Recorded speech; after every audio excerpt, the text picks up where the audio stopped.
본문 말씀은 요한복음 14장 1절로 3절까지 받들어 읽겠습니다. 너희는 마음에 근심하지 말라. 너희가 하나님을 믿으니 또한 나를 믿으라. 내 아버지 집에는 많은 저택들이 있느니라. 그렇지 아니하면 내가 너희에게 말하였으리라. 나는 너희를 위하여 처소를 마련하러 가노라. 내가 가서 너희를 위하여 처소를 마련하면 다시 와서 너희를 내게로 영접하여 내가 있는 그곳에 너희도 있게 하리라. 삶으로 나타나는 신앙 고백 두 번째 설교입니다. 하나님은 우리 아버지시다 라는 제목입니다. 하나님은 우리 아버지시고 우리는 하나님의 자녀입니다. 그러므로 하나님과 우리는 한 가족인 것입니다. 제페토 할아버지가 나무 인형 피노키오와 가족적 사랑을 나눈 동화 이야기가 있습니다. 지난 설계도 인용을 잠깐 했는데 그것은 비록 동화 이야기이지만 오늘 제가 말씀드리는 하나님과 우리 사람들과의 그 가족 관계는 결코 이야기가 아닙니다. 실제이며 하나님은 이 천지 만물을 지으실 때 바로 그것을 목적으로 지으셨다는 성경 말씀에 근거한 진리입니다. 우리를 진흙으로 만드셨고 마치 토기장이처럼 우리 하나님의 형상대로 빚으셔서 우리 사람을 만들으셨으니 하나님께서 우리 인간들을 얼마나 사랑하셨겠습니까? 우리가 상상할 수가 없는 일이죠. 그렇지만 인간은 하나님을 저버리고 하나님을 떠나서 하나님의 원수같이 살게 되었습니다. 그러나 하나님께서는 그럼에도 불구하고 그 사랑을 변치 않으시고 결국 다시 자녀로 삼아 주셨는데 그것은 하나밖에 없으신 그 하나님 아버지 품속에 계신 독생자를 우리를 대신해서 희생의 제물로 내어주심으로 우리를 다시 되찾게 된 것입니다. 그렇기 때문에 우리를 하나님이 얼마나 사랑하시겠습니까? 우리 하나님의 사랑은 우리 인간의 상상으로서 도저히 측량할 수 없는 것입니다. 그래서 하나님께서는 자신을 선한 목자라 하며 이렇게 구속받은 양들을 위해서 목숨을 기꺼이 내놓는 그런 목자라고 소개해 주셨습니다. 또 장차 우리가 오늘 본문 말씀처럼 영원히 안식할 수 있는 처소를 마련해 놓으신다고 하시는 아주 자상하신 분이십니다. 또 하늘에는 모든 좋은 선물을 준비하고 계시므로 누구든지 이러한 선물은 위로부터 내려오는 하나님께 구하라고 이렇게 말씀하십니다. 그분은 빛들 가운데 거하시는 아버지로서 변화도 없고 회전하는 그림자도 없으신 분입니다. 즉 하나님의 사랑은 절대로 변하는 것이 아닙니다. 보통 어떤 가족도 가족이라 하면 그 가족 일에 이루는 기쁜 마음으로 그 아버지의 뜻을 이루려고 할 것입니다. 하나님이 우리를 가족으로 삼아주셨을 때는 우리는 이제 하나님의 뜻을 기쁜 마음으로 따라야 되는 것은 아주 당연한 것이죠. 제가 어렸을 때 저희 아버님은 자주 형제들을 불러서서 당신이 하시는 일에 참여시켰습니다. 주로 집을 수리하는 일, 구들장을 새로 놓는 일, 지붕을 수리할 때 하는 일들을 우리에 동참케 했는데 우리 형제들은 아주 가까이에서 아버지의 일을 도왔습니다. 어머님이 하는 심부름하는 거하고는 좀 달랐어요. 무섭기도 하고 또 거역해서는 안 되는 것도 있지만 그 아버지와 함께 그 일을 할 때 왠지 모르게 뿌듯한 보람을 느꼈었던 것입니다. 그러나 아버지이시기 때문에 그런 거고 자녀로서 아버지의 일에 동참한다는 것이 뭔가 모르게 큰 보람을 느꼈던 것이죠. 하나님께서는 이처럼 자녀에게 당신의 일을 참여케 하십니다. 이 하나님의 일에 참여하게 될 때 자녀는 당연히 하나님 일에 참여하는 것에 대하여 큰 자부심을 갖고 아버지와 같이 기쁨을 가질 수가 있는 것입니다.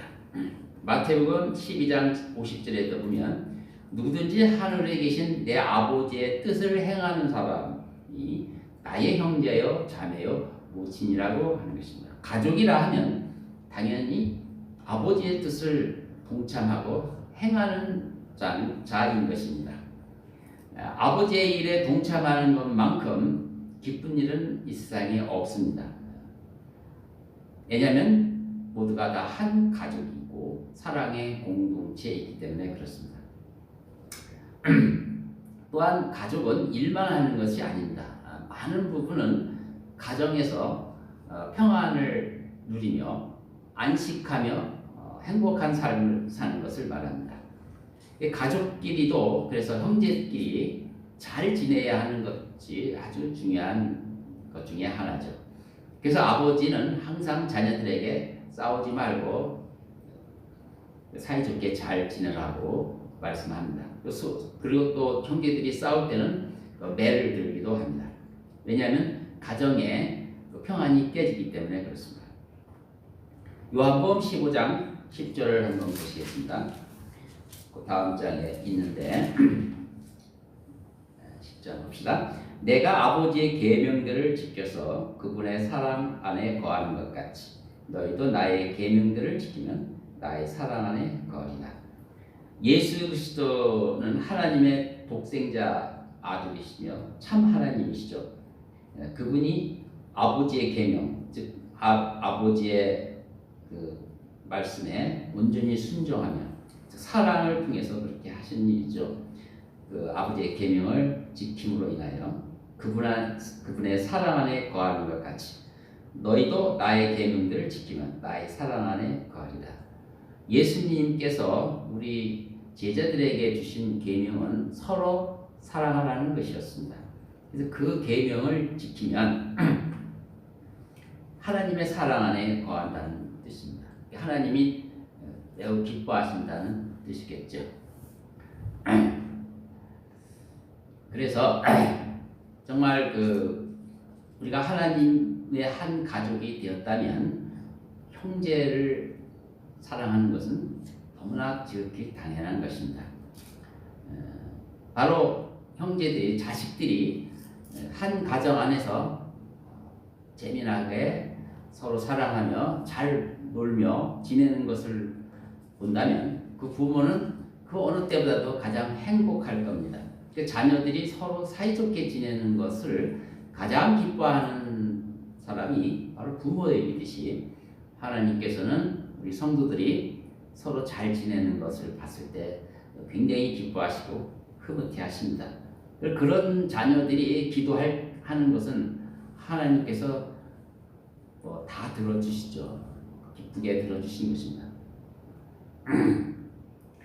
16절에도 보면 너희가 나를 선택한 것이 아니요 내가 너희를 선택하여 임명했나니 이는 너희로 가서 열매를 맺게 하고 너희 열매가 남아있어 너희가 나의 이름으로 아버지께 구하는 것은 무엇이든지 그분께서 너희에게 주시려고 하려는 것이니라. 그러니까 하나님께서 죄인된 우리를 세워주시고 용서해주시고 자녀로 삼아주셔서 가족으로 불러주신 목적은 결국은 한 가족으로서 하나님의 뜻을 성취하고 또 열매를 맺게 하는 목적이 있는 것이죠.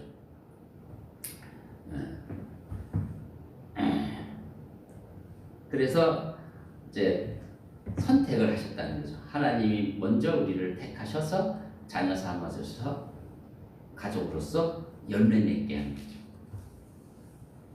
그러면 그러한 열매를 잘 맺는 가족은 자녀는 그 모든 기도를 하나님이 경청해 주시고 들어주신다는 것입니다. 두 번째 여러분이 아셔야 될 것은 아버지는 당신의 뜻을 고유한 뜻을 가지고 계십니다. 그리고 그 뜻을 반드시 이루시는 분입니다. 그렇다면 자녀라고 한다면 아버지의 뜻에 대해서 관심을 가져야 되겠습니다. 그분은 만유의 주이시면서 창세전에 그분의 계획을 세우신 다음 꾸준히 실천하시는 분입니다. 그래서 그분은 이제 의지를 가지고 계시기 때문에 모든 것이 아버지의 뜻대로 이루어질 것입니다. 그래서 그 뜻대로 진행하는 그 하나님의 품 안에 있는 자녀라 하면 세상이 어떻게 돌아가든 염려할 게 하나도 없어요. 하나님은 알아서 세상을 잘 관리하시고 운영하시며 또 이루시기 때문에 그렇습니다. 그리고 자녀의 가장 필요한, 자녀가 반드시 필요해야 할 그 귀중한 진리는 하나님께서 미리 알려주셔요. 자녀이기 때문에 그렇게 한 것입니다. 하나님이 자녀들이 꼭 알아야 될 진리는 하나님께서 어떤 방법으로든지 알려주신다 이래요. 그러니까 그러므로 하나님 자녀로서 그분의 안에 있다는 것이 얼마나 복인지 모릅니다. 자, 우리 같이 성경 봅시다. 마태복음 16장 17절. 마태복음 16장 17절 보시면 베드로가 고백하는 내용이 나와요. 16장 16절부터 2절을 읽겠습니다. 시몬 베드로가 대답하여 말씀드리기를 주는 그리스도 곧 살아계신 하나님의 아들이시니라 라고 하더라. 예수께서 대답하여 그에게 말씀하시기를 바요나 시몬아 내가 복이 있도다. 이를 너에게 나타나는 것은 혈과 육이 아니라 하늘에 계신 나의 아버지시라. 시몬 베드로가 그 신앙 고백을 했죠. 예수님이 너는 나를 누구라 하느냐고 이렇게 질문했을 때 굉장히 중요한 질문이었거든요. 그때 베드로는 주는 그리스도시요 살아계신 하나님 아들이십니다 라고 대답했을 때 예수님이 하신 말씀입니다. 그것은 하늘에 계신 나의 아버지가 너에게 알려준 것이다 라고 말씀하신 거예요. 이처럼 자녀가 되면 하나님의 자녀가 되면 아주 중요한 진리들을 미리 하나님이 알려주시는 것입니다. 뭔가 즉 모든 것을 하나님이 다 이렇게 인도해 주신다는 뜻이죠. 또 아버지께서는 자녀들에게 당신의 왕국을 유업으로 물려주시는 것을 매우 기뻐하십니다. 누가복음 12장 32절에 이런 말씀이 있습니다. 적은 무리야 두려워 말라 너희에게 그 왕국을 주시는 것이 너희 아버지의 참된 기쁨이니라. 물론 하나님의 자녀는 작은 무리입니다. 좁은 길을 가야 하는 그 길에 동참한 자들은 많지 않습니다.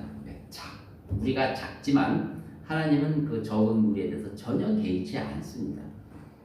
왜냐하면 그 적은 무리에게 왕같은 제사장으로서 하나님의 왕국을 유업으로 주실 것이기 때문에 그렇습니다. 너희의 아버지의 참된 기쁨이다. 우리가 하나님을 우리 아버지시라고 고백하는 고백 속에는 이처럼 하나님의 왕국을 물려받을 이런 자격이 주어진다는 것입니다. 그리고 하나님은 그 왕국을 우리에게 주는 것을 매우 기뻐하시는 것입니다. 그것이 바로 아버지의 뜻입니다. 자, 요한복음 8장 42절에도 예수께서 그들에게 말씀하시기를 하나님이 너희의 아버지라면 너희는 나를 사랑하리라. 이는 내가 하나님께로부터 나와서 여기 왔으며 나 스스로 온 것이 아니오 그분이 나를 보내셨습니다. 하나님께서는 우리를 예수를 믿게 하시고 또 예수 안에서 하나님 아버지를 사랑하게 하십니다. 우리가 하나님을 나의 아버지라고 한다면 당연히 그 사람은 예수님을 사랑하게 되어 있습니다. 예수님을 사랑하지 않고 하나님을 아버지라고 하는 자는 거짓말하는 자들이고,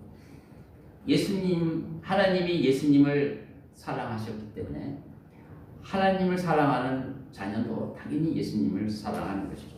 그래서 우리는 그 무엇보다도 예수님에 대해서 관심을 갖고 예수님을 사랑하게 되었습니다. 그리고 자녀라는 증거이기도 하죠. 그분은 우리를 먼저 불러주셨습니다. 하나님을 농구라고 비유를 하셨고 또 예수 그리스도를 포도나무라고 비유하셨습니다. 비유하셨고 우리는 그의 가지라고 비유했는데 당연히 농부이신 하나님이 먼저 그 계획하시고 모든 일을 주도하신 거죠. 농부가 포도나무를 심고 포도나무를 심으면 때가 되면 가지가 이렇게 싹이 나서 열매를 맺듯이 하나님께서 우리를 불러주신 것입니다. 아버지가 필요해서 아버지를 부른 게 아니고 당연히 아버지가 아들을 필요로 해서 먼저 불러섰으니 우리는 아버지의 계획 안에 아버지 품 안에 아버지의 주권 안에 들어가 있는 것입니다.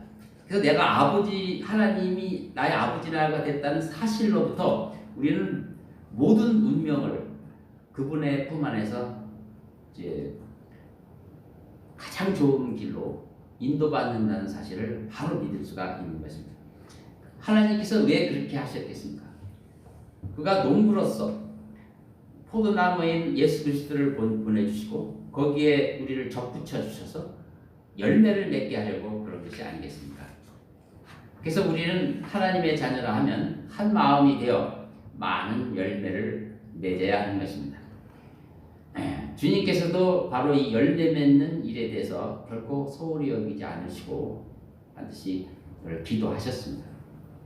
요한복음 17장 기도 내용을 보겠습니다. 11절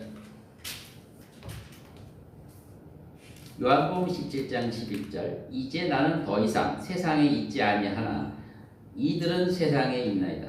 그리고 나는 아버지께로 가나이다. 거룩하신 아버지시여 아버지께서 내게 주신 그들을 아버지의 이름으로 지켜주셔서 그들도 우리처럼 하나가 되게 하옵소서. 예수님께서는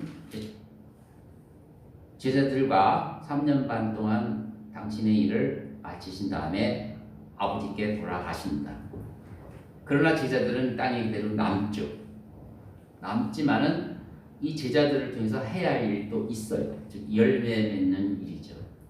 그래서 이 남은 하나님의 자녀들을 예수님과 하나님 아버지처럼 하나가 되게 해달라는 기도를 하신 것입니다. 바로 하나가 돼야만 열매 맺을 수가 있기 때문에 그래서 하나 되기 위해서 내가 가면 성령님을 내가 꼭 아버지부터 요청하여 보낼 것이다 라고 제자들을 안심시켰죠.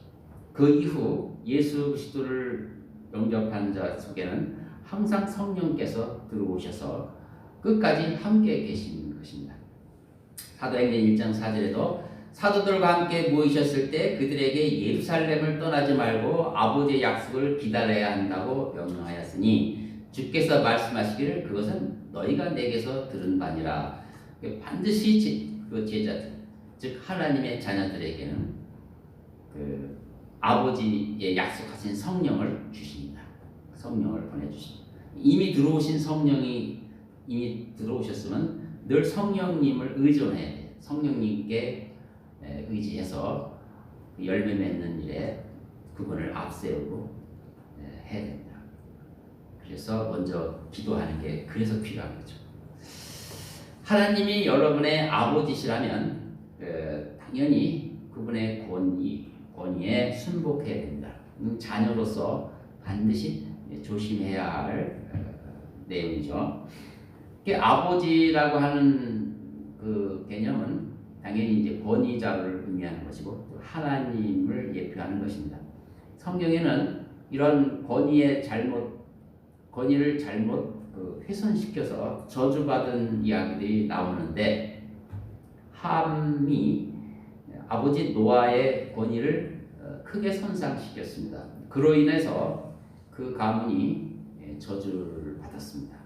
이것은 굉장히 큰 불행한 사건이고 이것은 그만큼 자녀들이 아버지의 권위를 손상시킨다는 것은 매우 나쁜 죄라는 것을 성경이 경고하고 있는 것입니다. 그만큼 하나님과 인간과의 관계를 부자관계로 설정하고 있으면 곧 하나님이 권위를 가지고 계시는 분이고 권위는 함부로 훼손돼서는 안 되기 때문에 그렇습니다. 하나님이 아무리 크신 분이라 하더라도 일단 자녀 관계를 맺은 그 자녀가 함부로 훼손을 한다면 그분은 권위가 훼손됩니다. 그분의 능력이 훼손되는 것이 아니고 명예가 훼손된다는 거죠. 그러면 그것을 하나님은 굉장히 가슴 아파하며 또 거기에 대한 큰 진책이 따라오는 것입니다. 자, 하늘의 아버지는 그 이 땅의 어떤 부모보다도 권위가 있으신 분이기 때문에 우리는 이 권위 있는 분에 대해서 항상 경외하는 마음을 가져야 합니다. 이 땅에는 땅의 아버지도 있어요. 어머니도 있고 아버지도 있는데 그 무엇보다도 하늘 아버지를 더 권위를 두라고 말씀합니다. 시편 27편 10절에 내 아버지와 내 어머니가 나를 버릴 때에도 주께서는 나를 받아주시리이다. 바로 왜 하늘의 아버지를 더 권위를 둬야 되는지를 여기서 말씀하십니다. 물론 이 땅의 아버지와 어머니보다 나를 더 사랑하는 자는 없습니다. 그렇지만 하늘의 아버지가 더 사랑한다는 거죠. 그리고 그분이 더 이 땅의 부모보다 더 권위가 있다는 것이죠. 그리고 이 땅의 부모보다 더 능력이 있고 더 자비롭고 안전하신 분이라는 것입니다. 그래서 우선순위를 말씀을 드린 것입니다. 그러나 인간들은 이 우선순위를 잘 못 지키는 것 같습니다. 하나님 말씀을 경청해야 될 이유입니다.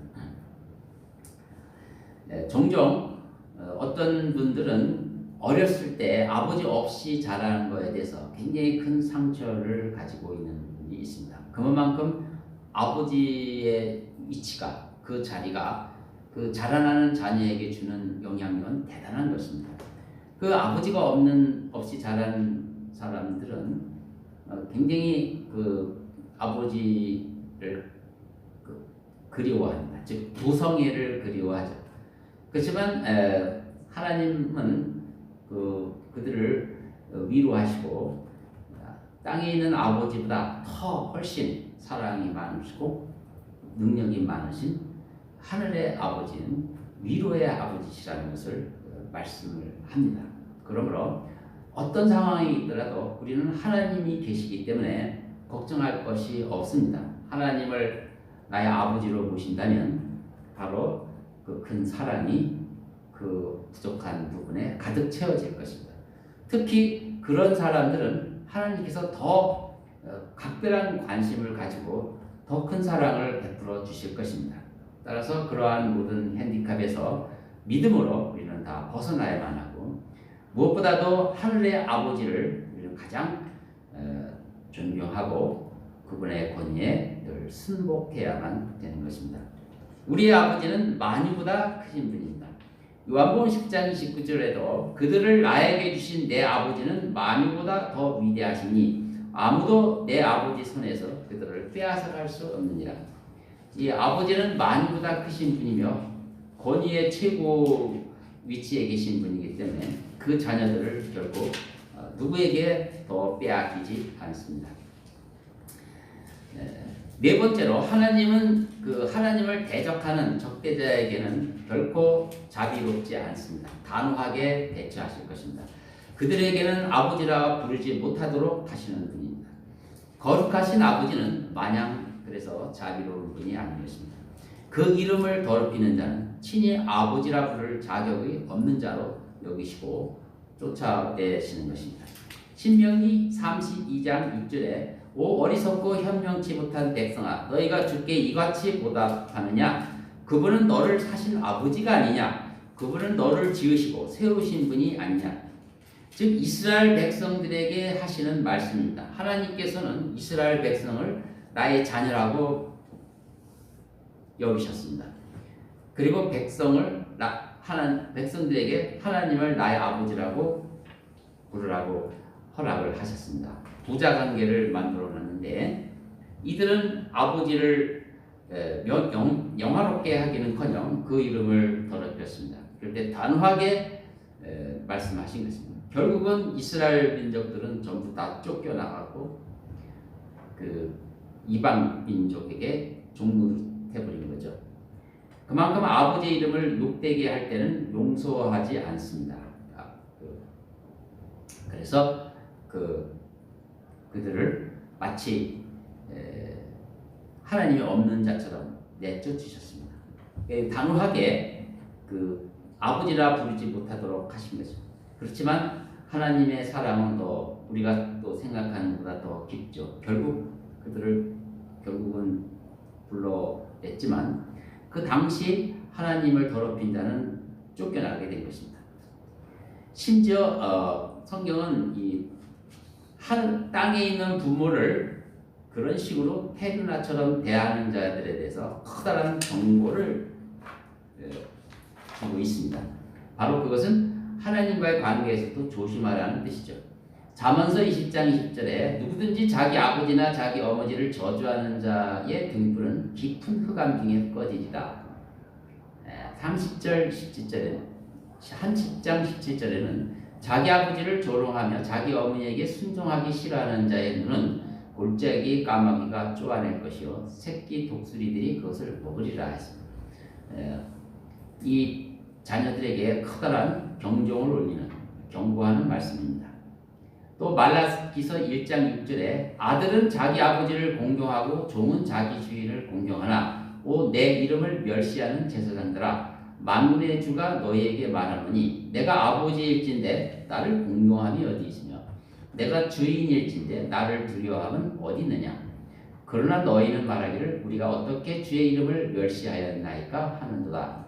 이 말씀은 하나님께서 이스라엘과 결별을 하기 직전에 마지막으로 선언하는 말씀입니다. 아버지를 공경하지 않는 그 죄를 끝까지 회개하지 않기 때문에 하나님도 그들을 버리신 것입니다. 아버지와 아들의 관계가 맺어지지 않는 자들은 이처럼 가짜로 하나님을 아버지로 겉으로만 하는 자들은 결국 아버지가 친히 뽑아버리십니다. 마태복음 15장 13절에 주께서 대답하여 말씀하시기를 하늘에 계신 나의 아버지께서 심지 않으신 모든 초목은 뽑힐 것이니라. 바로 아버지를 아버지로 대접하지 않는 자는 사실은 갈라진 것입니다. 그래서 뽑아서 내버리겠다고 말씀하십니다. 마태복음 7장 21절에도 나에게 주여 주여 하고 부르는 자마다 다 천국에 들어가는 것이 아니요 하늘에 계신 나의 아버지의 뜻을 행하는 자라야 되느니라. 참된 자녀는 아버지의 뜻을 행하죠. 그렇지만 거짓 자녀는 아버지의 뜻을 행치 않습니다. 그런 자들은 하나님이 다 뽑아버리실 것입니다. 이들은 처음부터 하나님을 사랑하지 않는 자녀, 자녀의 관계가 맺어지지 않은 자였습니다. 그래서 요한복음 14장 24절에 나를 사랑하지 않는 자는 나의 말들을 지키지 아니하느니라. 그렇게 되는 것입니다. 이 세상에는 아버지를 미워하는 자들이 많이 있습니다. 그들을 하나님은 원수라고 하는데 우리가 어디로부터 구원을 받느냐 하면 바로 하나님의 원수 틈바구니에서 있는 우리를 하나님 아버지께서 불러서 자녀 삼아 주신 것입니다. 그리고 아버지의 뜻을 이루게 하신 것입니다. 갈라디아서 1장 4절에 주께서는 우리의 죄들로 인하여 자신을 주셨으며 이는 하나님 곧 우리 아버지의 뜻에 따라 이 악한 현 세상에서 우리를 구원하시려 함이라. 아버지를 미워하고 아버지의 원수들로 쌓여있는 무리 속에서 우리를 구원해 주셨다는 뜻입니다. 이 악한 현 세상에서 우리를 구원해 주신 것입니다. 그래서 자녀들에게 이렇게 권면하는 것입니다. 세상에 있는 것들도 사랑하지 말라. 누구든지 세상을 사랑하면 아버지의 사랑이 그 안에 있지 아니하니 그것은 아버지를 사랑하는 것이 아니라는 것입니다. 우리가 어디로부터 구원을 받았는지를 아셔야 됩니다. 아버지를 사랑하지 않는 무리로부터 우리는 구원을 받은 것입니다. 이제 마지막으로 말씀을 전하겠습니다. 아버지는 자녀를 극진히 사랑하십니다. 여러분은 이제 아버지가 어떤 분이신지를 잘 아셨습니다. 그러므로 여러분은 이제 하나님의 사랑 안에 계속 머물러야만 하는 것입니다. 창세기 22장에 아버지와 아들이 모리아산에 서 있는 장면이 나옵니다. 놀랍게도 아브라함이 아들 이삭을 번제로 드리고자 하는 그 장면에 두 아들이 나와 있는 거예요. 그의 그 대화가 이런 내용입니다. 이삭이 그의 아비 아브라함에게 구하여 말하기를 나의 아버지여 하니 그가 말하기를 내 아들아 여기 있노라. 부자 간의 그 대화가 얼마나 다정합니까? 그럼에도 불구하고 그가 말하기를 불과 나무를 보소서 그런데 번제에 쓸 어린 양은 어디 있나이까? 그러니까 이삭은 자신이 번제 제물인지를 그때는 몰랐던 것 같습니다. 이런 기가 막힌 장면에 그 사랑하는 두 부자가 대화를 하는 장면이 나오는데 이것은 사실은 하나님께서 기획한 장면이고 사실은 하나님 아버지와 예수 그리스도가 겪어야 할 상황을 이렇게 기획을 해서 보여주신 것뿐입니다. 다시 말해서 골고다 그 언덕 저주받은 자가 세워야 할 그 자리에 하나님의 아들이 그 십자가에 달리고 또 하나님의 아버지가 그의 사랑하는 자를 그 모든 마음을 다하여 진노를 쏟는 이런 기가 막힌 장면에 아버지와 아들의 사랑의 관계가 거기 등장하는 것입니다. 왜 하나님께서 그런 기막힌 장면에 있어야만 됩니까? 아브라함과 이삭이 그런 장면, 정말 상상할 수도 없는 그런 장면에, 곤란한 장면에 있는 것처럼 하나님은 더 절절하게 그런 장면을 겪은 겁니다. 그러한 그 험악한 상황을 두 분이 다 겪으신 거예요. 왜 그렇게 했습니까?